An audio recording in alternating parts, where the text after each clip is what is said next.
Radhe Radhe friend, हमारे channel में आप लोगों का स्वागत है। मैं आप लोग के बीच में बेटा विवाह गीत लेकर के आई हूँ। अगर आप लोगों को पसंद आए तो लाइक शेयर सब्सक्राइब आप लोग ज़्यादा से ज़्यादा करें। दुलार प्यार अपना हमें ज़्यादा से ज़्यादा दें। के से छावा में उसायल बुसायल, के से छावा वो चाऊ पारी रे, के से छावा वो मैं नागराया जोध्या जहाँ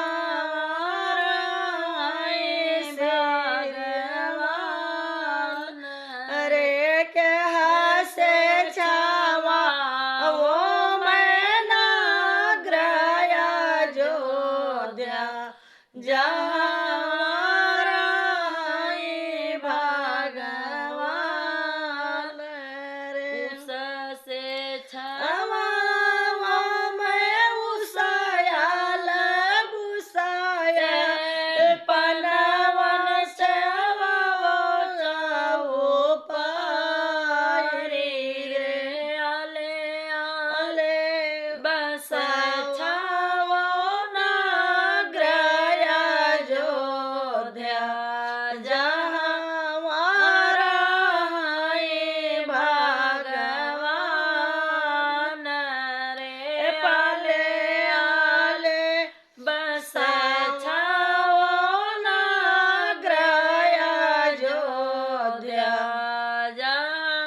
विष